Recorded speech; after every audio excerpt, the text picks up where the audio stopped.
Après m'avoir escroqué pour financer Paris, ma mère a hurlé « Débloque nos comptes immédiatement, tu me dois bien cela ». Assise à côté de mon père avec ses faux documents de prêt, je lui ai calmement demandé « Comment ?» Ma mère sanglotait, prétendant que la faillite avait annulé leur voyage d'anniversaire, me suppliant de lui prêter 5 000 €. Je les ai transférés immédiatement. Une semaine plus tard, j'ai vu les photos de leurs vacances de luxe à Paris sur Internet, alors j'ai entièrement démantelé leur vie financière. C'est ici que l'histoire commence vraiment, et vous ne voudrez pas manquer ce qui va se passer. Assurez-vous d'être abonné pour voir comment cela se termine. Nous sommes toujours curieux. De quelle partie du monde nous regardez-vous aujourd'hui? Faites-le nous savoir dans les commentaires. La chambre à coucher était d'un silence étouffant, à l'exception du terrible bruit rythmique de ma propre respiration encombrée. Je luttais contre une pneumonie sévère depuis près de 10 jours, une infection profonde qui avait drainé chaque once de couleur de mon visage et chaque goutte d'énergie de mes muscles. Mon médecin m'avait confiné à un repos strict au lit, m'avertissant que si je forçais, je finirais à l'hôpital sous respirateur. À 35 ans, je me considérais comme une femme en bonne santé et indépendante. Mais cette maladie m'avait réduite à un état fragile et frissonnant, emmêlé dans de lourdes couettes. Ma gorge me faisait l'effet d'être tapissée de verre brisé, et même le simple fait de soulever ma tête de l'oreiller envoyait une vague de vertige atrocement douloureuse s'écraser dans mon crâne. C'était le milieu de l'après-midi, un mardi. Les épais rideaux occultants étaient tirés fermement contre la brillante lumière du soleil printanier, plongeant la pièce dans un crépuscule sombre et mélancolique. J'ai tendu une main tremblante vers ma table de chevet, mes doigts tâtonnant aveuglément jusqu'à ce qu'ils frôlent le verre froid et lisse de mon smartphone. Je n'avais pas l'énergie de lire un livre ou de me concentrer sur une émission de télévision, alors j'avais eu recours au confort abrutissant et insensé de faire défiler les réseaux sociaux. C'était une terrible habitude, mais l'isolement silencieux de mon appartement commençait à me rendre folle. J'ai déverrouillé l'écran, plissant les yeux contre l'éclat soudain, et j'ai ouvert Facebook. Mon fil d'actualité était la compilation banale habituelle de publicités ciblées, de lointaines connaissances partageant des recettes et de mise à jour de nouvelles locales. J'ai fait défiler vers le bas avec un pouce faible, les yeux mi-clos, enregistrant à peine les images qui défilaient. Et puis je me suis arrêté. Mon pouce est resté immobile au-dessus de l'écran. Mon cœur, qui battait avec un rythme lent et maladif, s'est soudainement mis à marteler mes côtes à un rythme frénétique et terrifié. Tout en haut de mon fil d'actualité se trouvait un album photo nouvellement créé. Il avait été publié par Kinsley, ma sœur de 29 ans, une aspirante influenceuse de style de vie et de voyage dont l'existence entière tournait autour de la culture d'une aura de richesse sans effort. Le titre de l'album était écrit dans son style habituel, chargé d'émojis pétillants, rêve parisien avec la famille pour célébrer 35 ans d'amour. Vert dans l'avion qui trinque. Un engourdissement froid et paralysant a commencé à se propager à partir du centre de ma poitrine, rampant le long de mes bras et s'installant lourdement dans le bout de mes doigts. J'ai appuyé sur l'album, ma main tremblant si violemment que j'ai failli faire tomber le téléphone sur ma poitrine. Il y avait 42 photos.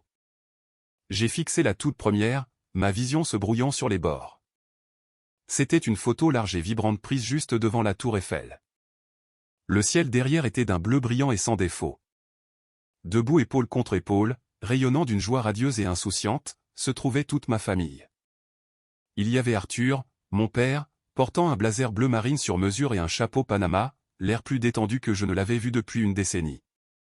À côté de lui se tenait Mason, mon frère de 31 ans, vêtu d'un pull de créateur hors de prix, levant 2 doigts en un signe de paix décontracté. Kinsley était au premier plan et prenait le selfie, son maquillage impeccable accrochant la lumière du soleil parisien. Et juste au centre, ressemblant à une star de cinéma vieillissante drapée dans un manteau en cachemire beige, se trouvait Barbara, ma mère. J'ai glissé vers la photo suivante. C'était une image de 4 assis à une table recouverte d'une nappe blanche dans ce qui ressemblait à un restaurant étoilé au guide Michelin, tenant des flûtes en cristal de champagne devant la caméra pour porter un toast. La photo suivante montrait Mason et Kinsley tenant d'énormes sacs de course brillants de chez Chanel et Louis Vuitton. La suivante était une vidéo panoramique de Barbara virevoltant devant le Louvre, riant aux éclats pendant qu'Arthur la filmait. Mon souffle s'est bloqué, se coinçant douloureusement dans mes poumons enflammés. Une quinte de toux violente et atroce s'est emparée de moi, me pliant en deux sur le lit. J'ai cherché mon souffle, goûtant la saveur métallique du cuivre au fond de ma gorge, mais je n'arrivais pas à détacher mes yeux de l'écran. Il y a exactement 8 jours, Barbara s'était assise à la table de ma cuisine, le visage enfoui dans ses mains, pleurant avec un désespoir si théâtral qu'elle avait failli faire de l'hyperventilation.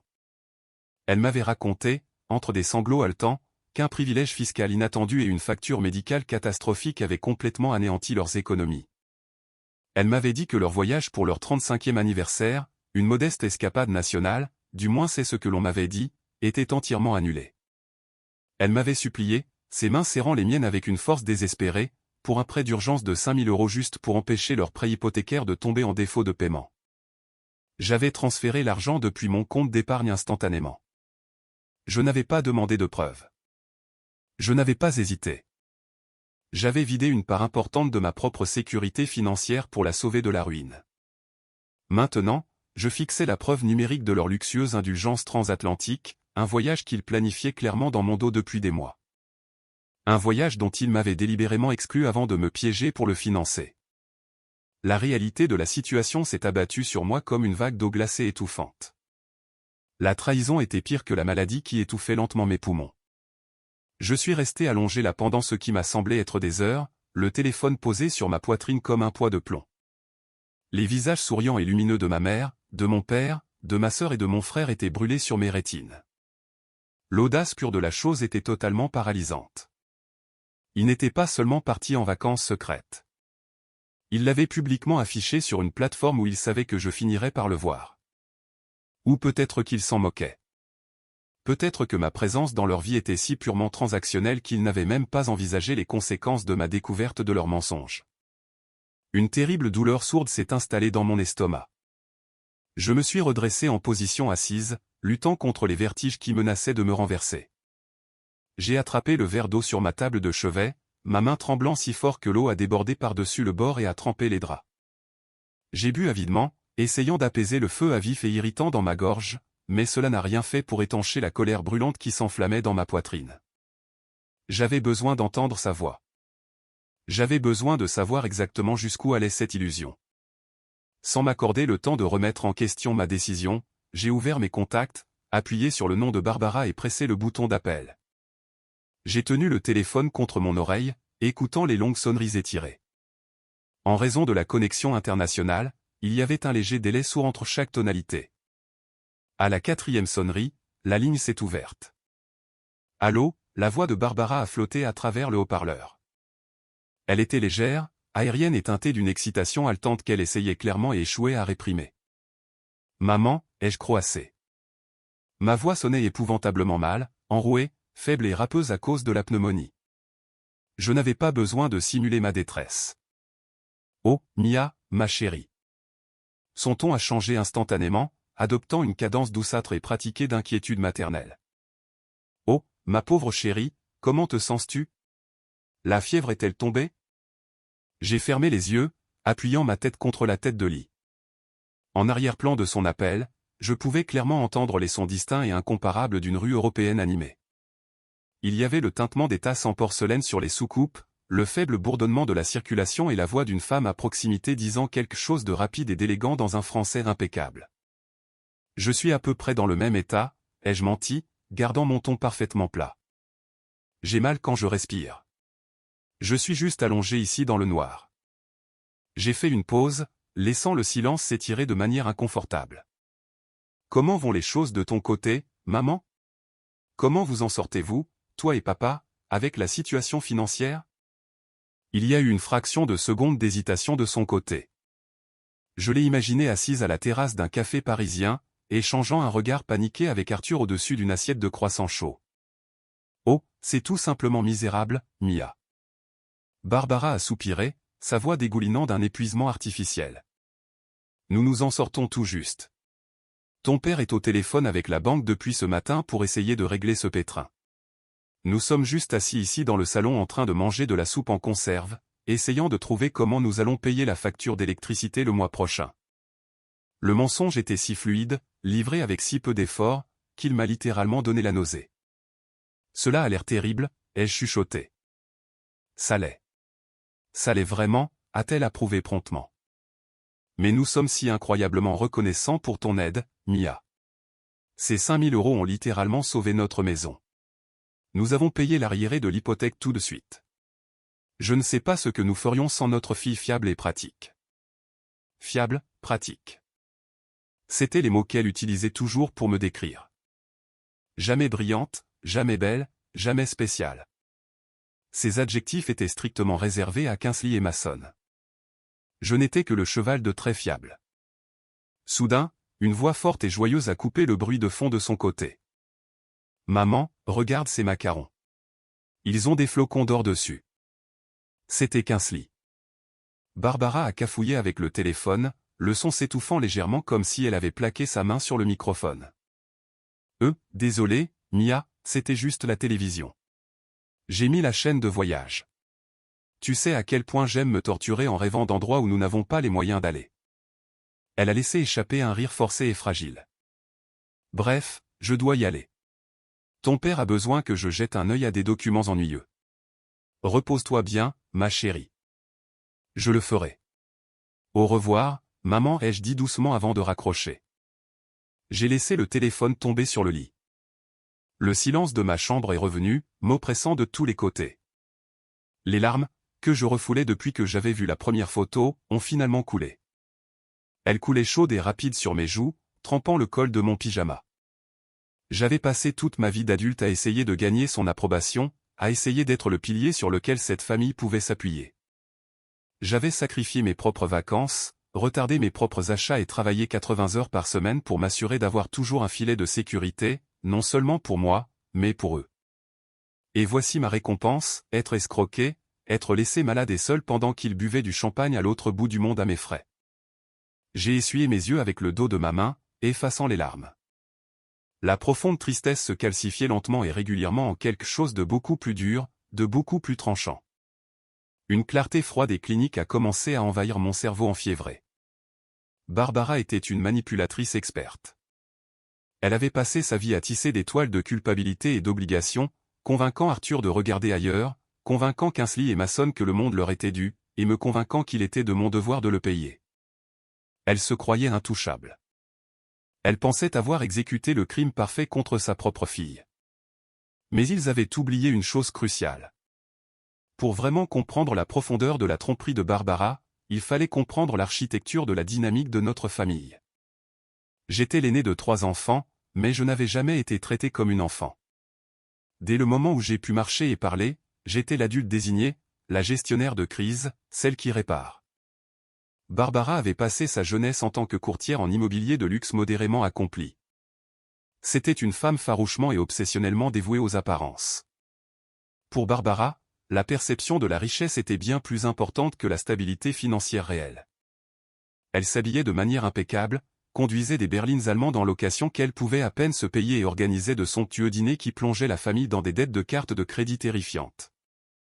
Lorsqu'elle a finalement perdu sa licence en raison d'un scandale mineur rapidement étouffé impliquant des fonds bloqués détournés, un détail que la famille avait strictement l'interdiction de mentionner, elle a simplement réorienté sa carrière vers la gestion de l'image familiale.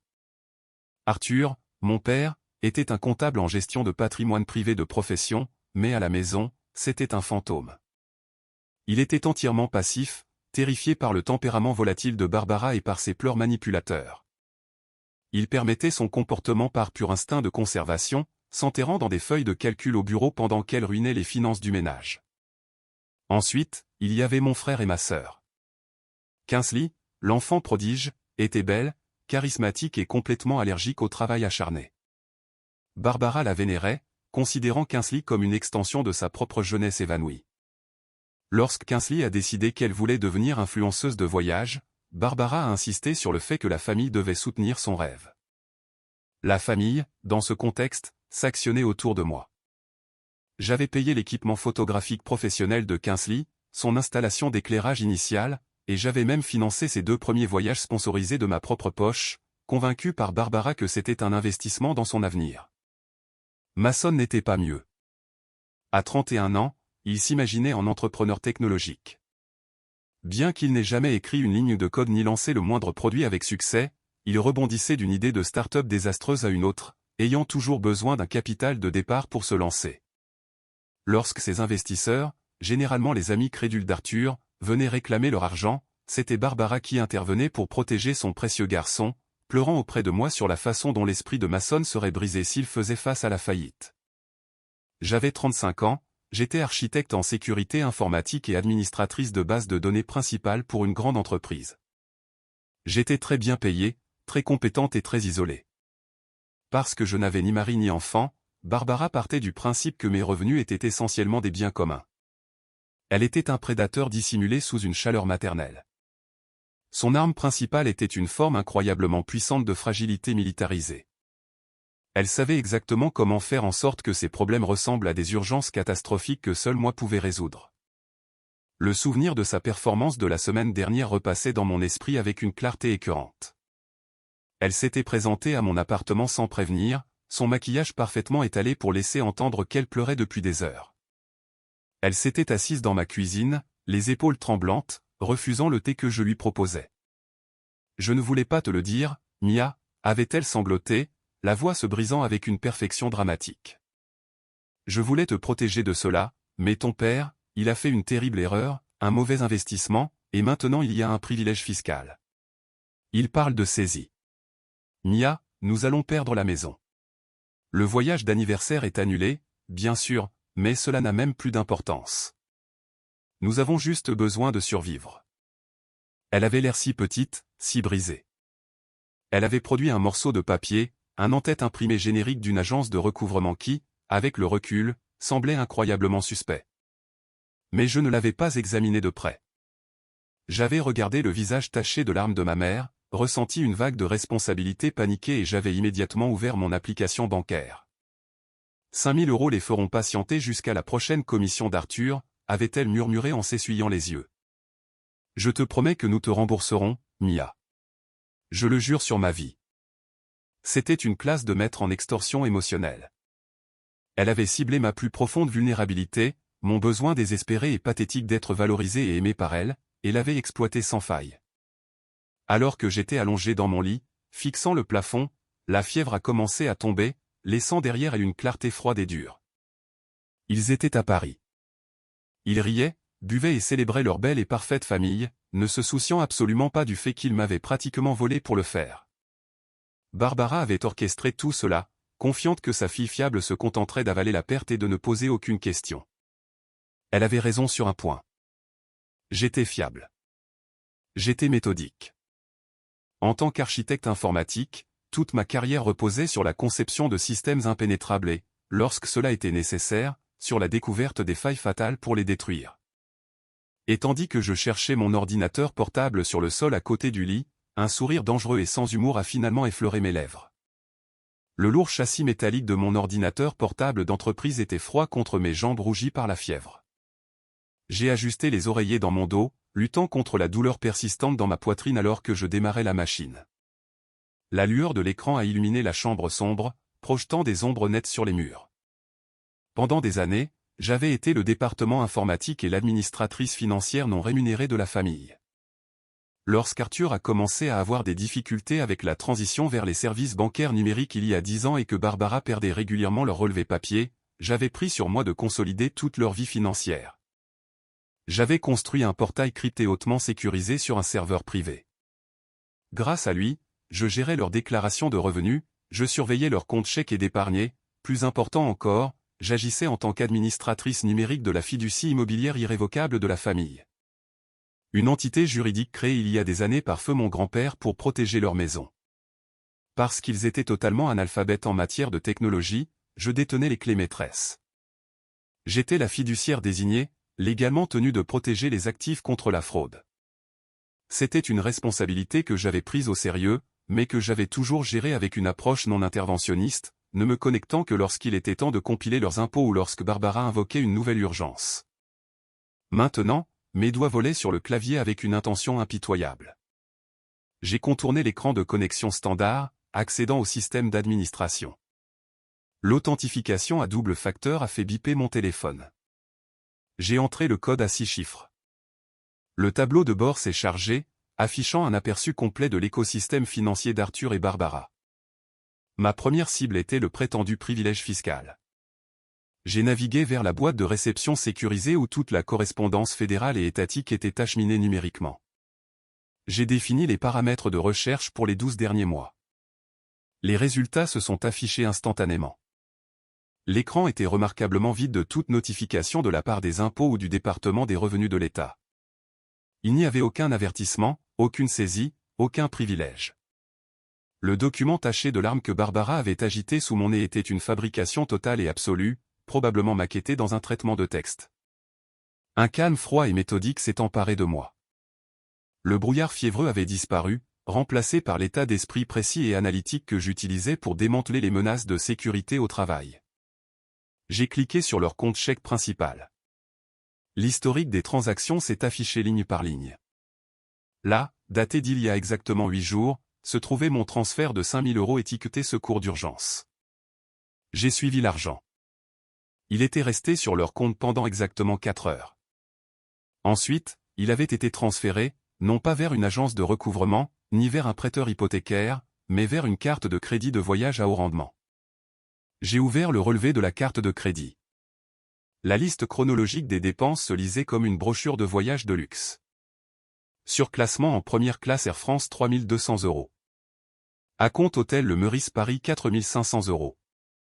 Chanel avenue Montaigne 6 400 €. Restaurant L'Arpège 1 200 €. Les dépenses s'enchaînaient, page après page, s'accumulant pour atteindre le total faramineux de près de 40 000 € en une seule semaine. Mais ce n'était pas seulement le volume même des dépenses qui a attiré mon attention. C'était la source du financement. Les cartes de crédit étaient au maximum, certes, mais Barbara avait également puisé dans une énorme réserve d'argent liquide. J'ai creusé plus profondément, ouvrant le dossier contenant les documents de la fiducie immobilière irrévocable. Mes yeux ont balayé le journal des activités récentes, et mon souffle s'est bloqué dans ma gorge. 3 semaines avant sa performance larmoyante dans ma cuisine, une marge de crédit sur valeur domiciliaire de 50 000 € avait été finalisée sur leur maison. J'ai ouvert le PDF numérisé de l'accord de prêt. J'ai fait défiler jusqu'à la ligne de signature. Là, rendue dans une écriture numérique étrangement fluide, se trouvait la signature d'Arthur. À côté se trouvait ma propre signature numérique autorisant la charge sur la fiducie. Mon cœur battait un rythme lent et lourd contre mes côtes. Je n'avais jamais signé ce document. En tant qu'architecte informatique ayant construit le système, je savais exactement comment les signatures numériques étaient enregistrées et vérifiées. J'ai extrait les journaux d'accès IP pour le jour où le document a été signé. L'adresse IP correspondait à la maison de banlieue de mes parents. Barbara ne m'avait pas seulement menti. Elle ne m'avait pas seulement escroqué de 5 000 €. Elle avait commis une fraude électronique fédérale, contrefait ma signature en tant que fiduciaire, et contrefait la signature de son propre mari pour hypothéquer leur maison afin de payer la virée shopping parisienne de Kingsley et Mason. C'était le piège intelligent dans lequel elle était tombée sans le savoir. Dans son arrogance, elle avait utilisé un système qu'elle ne comprenait pas, laissant derrière elle une trace numérique sans faille et horodatée de ses propres crimes. Et elle avait laissé les commandes principales entièrement entre mes mains. J'ai passé les 4 heures suivantes à télécharger systématiquement chaque registre, chaque document falsifié et chaque historique de transaction sur un disque dur externe crypté. J'ai compilé un dossier méticuleusement organisé de sa fraude. Puis, utilisant mon autorité en tant que fiduciaire et invoquant une activité frauduleuse suspecte, j'ai initié un verrouillage complet du système. J'ai gelé les cartes de crédit. J'ai bloqué les comptes chèques. J'ai révoqué toutes les autorisations d'accès des utilisateurs. Le piège était posé.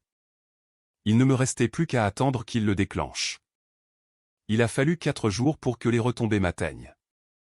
Le samedi matin, la pneumonie avait enfin commencé à reculer. J'étais assise à l'îlot de ma cuisine, sirotant une tasse de thé noir chaud, vêtue de vêtements confortables plutôt que d'un pyjama pour la première fois en 2 semaines. Mon ordinateur portable était ouvert devant moi, l'écran sombre mais prêt. À 10h14 exactement, mon téléphone a vibré sur le comptoir en granit. L'identifiant de l'appelant affichait le nom de Barbara. J'ai laissé sonner 1 fois, 2 fois, 3 fois. J'ai pris une grande respiration stabilisatrice, laissant le silence de mon appartement centrer ma concentration. Et puis j'ai glissé mon doigt pour répondre. « Allô » ai-je dit, ma voix délibérément neutre. « Mia ». La voix de Barbara a explosé dans le haut-parleur, tendue, stridente et vibrant d'une panique mal dissimulée. « Oh, Dieu merci, tu as répondu. Ma chérie, nous avons une énorme urgence. La banque, le système est complètement en panne. La carte de ton père vient d'être refusée à l'épicerie, et quand j'ai essayé de me connecter au portail que tu as construit pour nous, il était indiqué que les comptes étaient gelés. Elle a fait une pause, prenant une respiration haletante et dramatique. Nous pensons que nous avons été piratés, Mia. Quelqu'un a volé notre identité. Tu dois te connecter tout de suite et réparer cela. Débloque les comptes immédiatement, s'il te plaît. J'ai pris une petite gorgée de mon thé, sentant la chaleur se répandre dans ma poitrine. J'ai regardé par la fenêtre la circulation matinale. Je me sens beaucoup mieux, maman. Merci de le demander, ai-je dit doucement. Il y a eu un silence soudain et discordant sur la ligne. L'énergie frénétique de sa panique a heurté un mur de briques. Quoi, Mia? Tu ne m'as pas entendu, a-t-elle aboyé, la douce façade glissant pour révéler le tranchant aigu et impatient en dessous. Ce n'est pas le moment pour les civilités. Nous n'avons aucun accès à notre argent.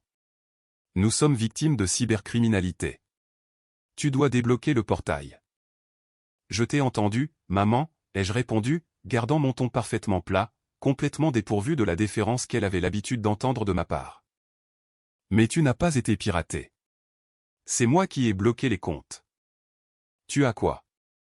Sa voix a baissé d'une octave, la panique se transformant instantanément en une indignation furieuse.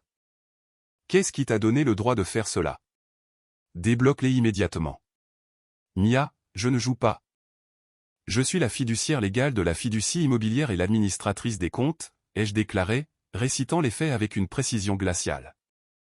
Il est de mon devoir fiduciaire de geler les actifs lorsque je détecte une activité frauduleuse et des retraits non autorisés massifs. Une activité frauduleuse? Elle a bafouillé, sa voix montant à nouveau dans les aigus. De quoi parles-tu? Ton père et moi sommes assis juste ici dans cette maison à manger de la soupe en conserve pour essayer de survivre à ce privilège fiscal. Il était temps de briser l'illusion. Comment était la météo à Paris, maman, ai-je demandé. Le silence qui a suivi était si profond, si absolu que j'ai cru que l'appel avait été coupé. Je pouvais presque entendre les rouages grincer dans sa tête alors qu'elle réalisait que la réalité qu'elle avait méticuleusement construite venait de s'effondrer. Je ne sais pas de quoi tu parles, a-t-elle finalement balbutié. Sa voix manquait de son flair théâtral habituel. Elle était faible, fluette. As-tu encore de la fièvre, Mia? As-tu des hallucinations? J'ai vu l'album Facebook de Kingsley, ai-je dit, ma voix se durcissant comme une lame. 42 photos, la tour Eiffel, les toasts au champagne chez l'Arpège. Mason et Kingsley tenant des milliers d'euros de sacs Chanel. J'ai vu la vidéo panoramique de toi tourbillonnant devant le Louvre dans un nouveau manteau en cachemire. J'ai fait une pause, laissant le poids de mes mots s'abattre sur elle. Tu t'es assise à ma table en pleurant sur la perte de la maison et tu m'as supplié de te donner 5000 € pendant que tu faisais activement tes valises pour des vacances de luxe en Europe. La réaction de Barbara fut instantanée. Au lieu de s'excuser, elle est passée violemment à l'offensive, ripostant avec des mensonges évidents et désespérés. Tu ne comprends pas, a-t-elle hurlé sur la défensive. Kingsley a gagné un concours, un tirage au sort pour influenceurs. Le voyage entier a été complètement payé par un sponsor. Nous n'avons pas dépensé un seul centime de notre propre argent. Nous ne te l'avons pas dit parce que tu étais terriblement malade. Et nous ne voulions pas que tu te sentes exclue ou jalouse. Un concours, ai-je répété d'un ton plat. Oui, un concours, a-t-elle insisté, sa voix devenant plus forte, plus erratique. Comment oses-tu envahir notre vie privée et geler notre argent pour un malentendu? Tu es si incroyablement égoïste, Mia. Après tout ce que j'ai fait pour toi, tu nous espionnes et tu essaies de gâcher le moment de succès de ta sœur. Ce concours d'influenceurs t'a-t-il également obligé à contracter une marge de crédit sur valeur domiciliaire de 50 000 € sur une maison que tu ne contrôles pas légalement, maman, ai-je demandé doucement. Un autre silence écrasant. Je pouvais entendre sa respiration rapide et superficielle à travers le combiné. Le sponsor du concours t'a-t-il demandé de contrefaire ma signature numérique et la signature de papa sur des documents de prêts fédéraux, ai-je continué, la froideur de ma voix absolue. Parce que j'ai les journaux IP, maman. J'ai les transferts horodatés. Je sais exactement d'où venait l'argent, et je sais exactement où il est allé. Espèce de petite ingrate, a-t-elle commencé à siffler, sa voix tremblant d'une rage brute et venimeuse. Je ne l'ai pas laissé terminer. J'ai appuyé sur le bouton rouge, la coupant au milieu de son insulte. J'ai posé le téléphone face vers le bas sur le comptoir en granit. La première confrontation était terminée. Le piège était verrouillé. Les conséquences immédiates de l'appel téléphonique se sont traduites par une rafale d'activités numériques chaotiques et désespérées. L'écran de mon ordinateur portable s'est allumé avec une succession rapide d'alertes par courrier électronique automatisé. Alerte. Tentative de connexion échouée sur le portail principal. Alerte. Réinitialisation du mot de passe demandé pour le portail principal. Alerte. Multiples tentatives d'authentification échouées. Adresse IP temporairement bloquée. Barbara paniquait. Ayant perdu le contrôle du récit, elle essayait frénétiquement de reprendre le contrôle du système en forçant le passage. Elle était complètement ignorante du fait que chacune de ses frappes au clavier était enregistrée, horodatée et ajoutée au dossier de preuves déjà massif que je montais contre elle. Je me suis adossé, regardant les alertes affluer, ressentant un étrange sentiment de détachement. La mère que j'avais passé 35 ans à essayer de satisfaire était effectivement morte pour moi, remplacée par une fraudeuse frénétique et acculée essayant de brouiller les pistes. Mais je connaissais intimement le mode opératoire de Barbara. Lorsque l'intimidation directe échouait, elle déployait invariablement son bouclier ultime, Arthur.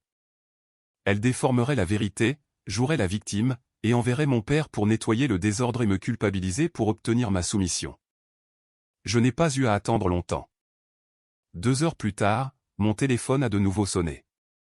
C'était Arthur. J'ai répondu immédiatement. « Salut, papa. » Mia. La voix d'Arthur était lourde, rauque d'épuisement et de stress. Il paraissait plus vieux que ses 60 ans. « Mia, que se passe-t-il ? Ta mère est complètement hystérique. Elle s'est enfermée dans la chambre principale et elle pleure si fort qu'elle peut à peine respirer. Elle dit que tu es devenue folle, que tu as piraté nos comptes bancaires et que tu nous en as exclus, et que tu portes de folles accusations contre Kingsley. » Il a soupiré, le son d'un homme profondément abattu. « S'il te plaît, ma chérie, je ne sais pas quelle dispute vous avez eue, mais tu dois débloquer le portail. Nous ne pouvons pas faire les courses. Nous ne pouvons pas mettre d'essence dans la voiture. Elle est dans un état terrible. » C'était la partie la plus difficile. Arthur était un homme passif et lâche qui avait permis ses abus pendant des décennies.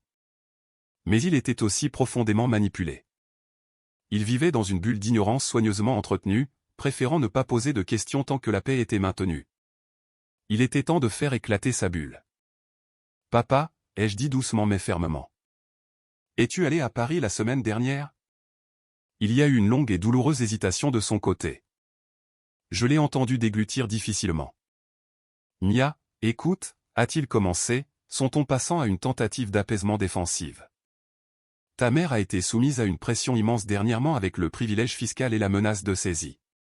Quand le sponsor de Kingsley a offert le voyage gratuit, Barbara a pensé que ce serait un bon moyen de soulager le stress.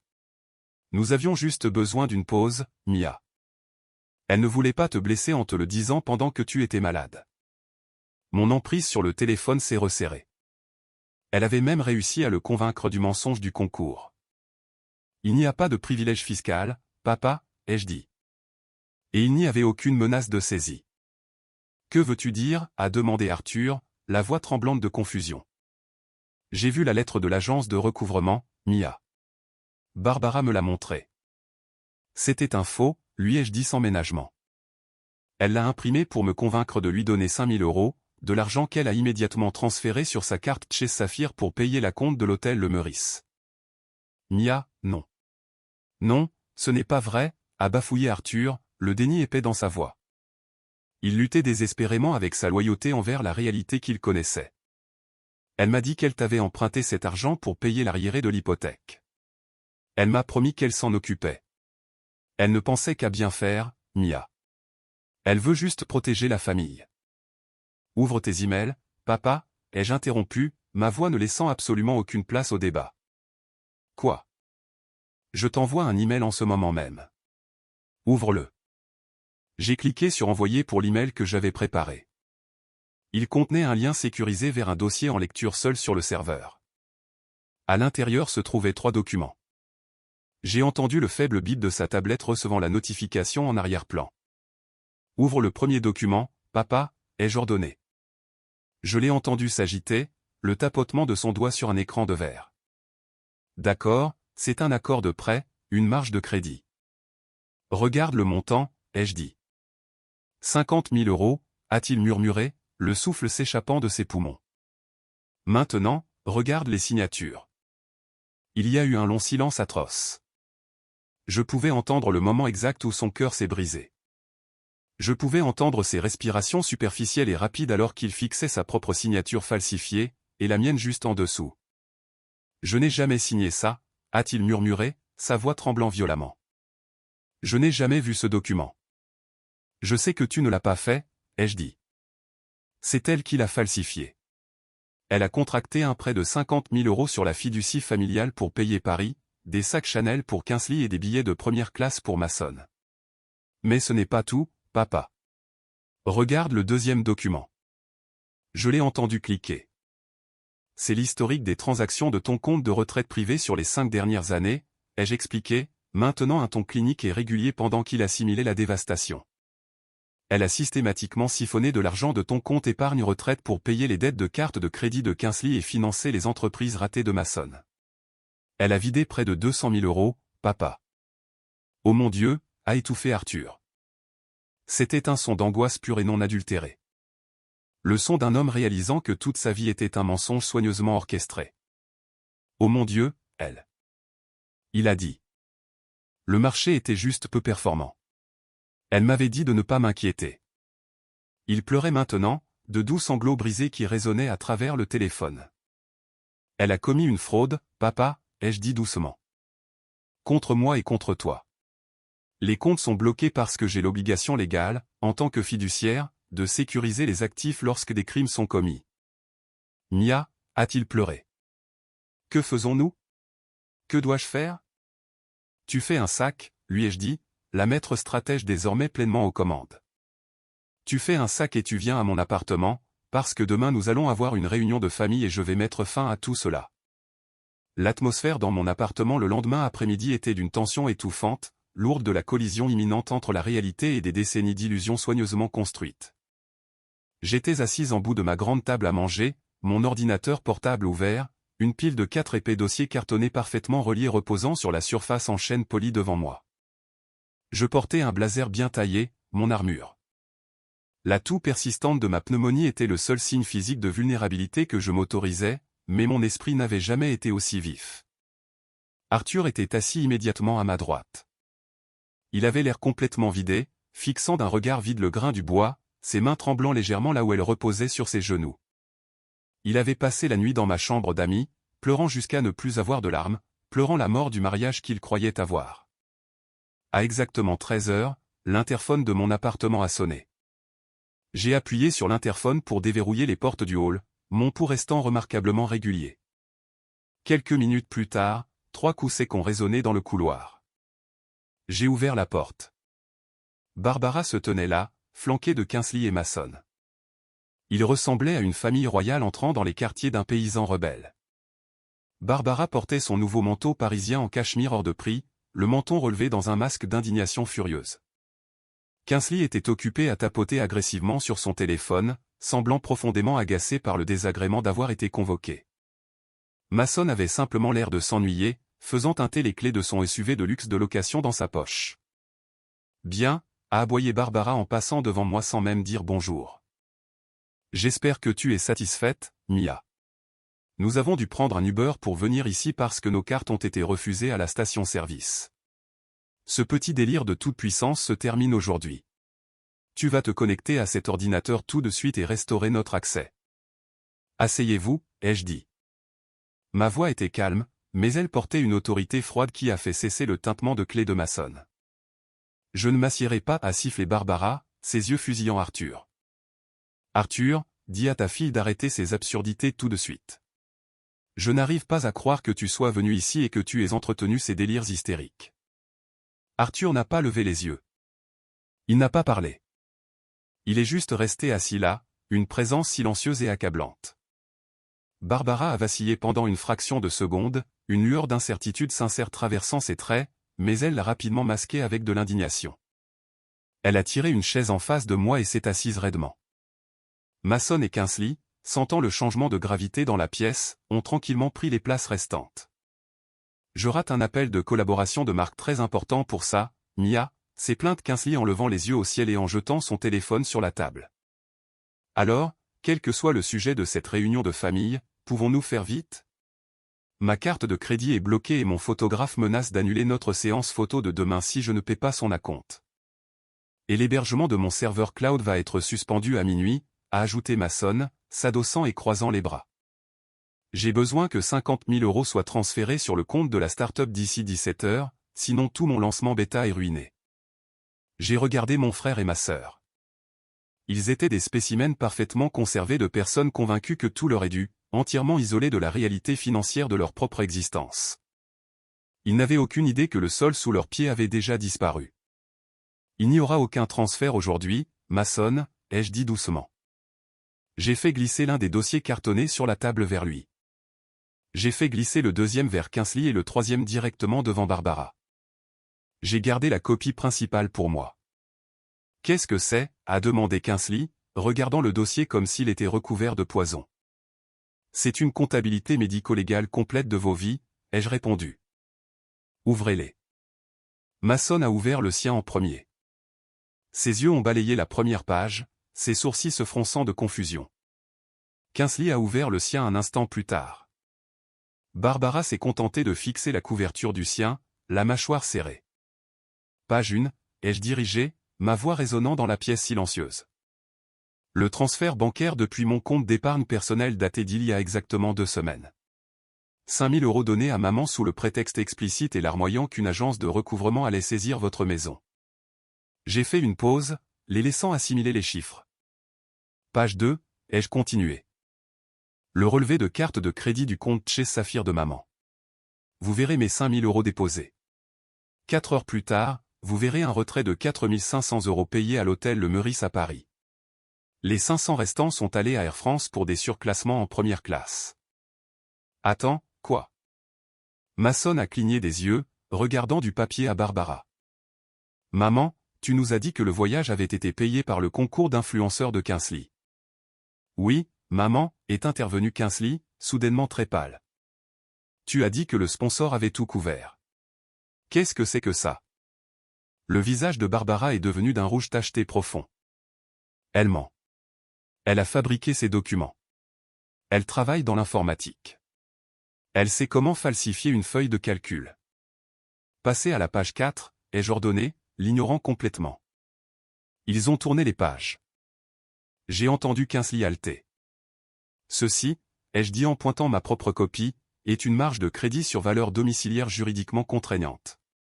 50 000 € contractés sur la fiducie familiale. La fiducie que je gère légalement pour protéger la maison. 50 000 €, a étouffé Mason, les yeux écarquillés par le choc. Tu as contracté un prêt sur la maison pour Paris? Regardez les signatures, ai-je commandé. Ils ont regardé. La main de Kingsley a volé à sa bouche. Mason a fixé l'écriture numérique dans une incrédulité absolue. Maman a falsifié la signature de papa, ai-je expliqué, la précision clinique de mon ton tranchant la panique montante dans la pièce. Et ensuite elle a falsifié ma signature en tant que fiduciaire légale. Ce n'est pas seulement un mensonge, maman. C'est une fraude électronique fédérale. C'est une usurpation d'identité, et c'est un crime. Espèce de petite sorcière, a soudainement hurlé Barbara en claquant des mains sur la table. Elle s'est à moitié levée de sa chaise, le visage tordu dans un masque de haine pure et absolue. L'acte de la mère douce et fragile était complètement mort. Comment oses-tu? Je suis ta mère. Tout dans cette maison m'appartient. Je t'ai élevé. Je t'ai habillé. Tu me dois tout. J'avais tous les droits d'utiliser ce capital. Tu n'en avais aucun droit. La voix d'Arthur a soudainement claqué dans la pièce comme un fouet. Tout le monde s'est figé. Barbara a tourné brusquement la tête pour regarder son mari. Arthur a lentement levé la tête et le regard dans ses yeux était d'un acier pur et durci. Le fantôme passif avait disparu. Arthur, a commencé Barbara, essayant de retrouver son ton suppliant et pratiqué. Arthur, ne l'écoute pas. Elle essaie juste de détruire notre belle famille. C'est toi qui l'as détruite, Barbara, a dit Arthur, sa voix tremblante mais remarquablement ferme. Il a plongé la main dans sa poche et en a sorti ses propres papiers. Mia m'a montré mes comptes de retraite hier. 200 000 €, Barbara. 200 000 € manquants.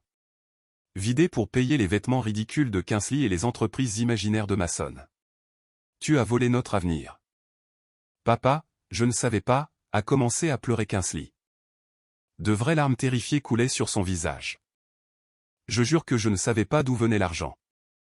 Moi non plus, a ajouté Mason, se recroquevillant sur sa chaise, regardant sa mère avec dégoût. Tu m'avais dit que tu avais un investisseur providentiel. Vous êtes tous des ingrats, a hurlé Barbara en se retournant, acculée et frénétique. J'ai tout fait pour cette famille. Je vous ai donné le style de vie que vous méritiez. Nous devions projeter la réussite. Vous ne comprenez pas comment le monde fonctionne. Je comprends parfaitement comment la loi fonctionne, ai-je dit calmement en fermant mon dossier. Les comptes restent gelés. Demain matin, je soumets l'intégralité de ce dossier à l'unité d'enquête sur les fraudes de la banque.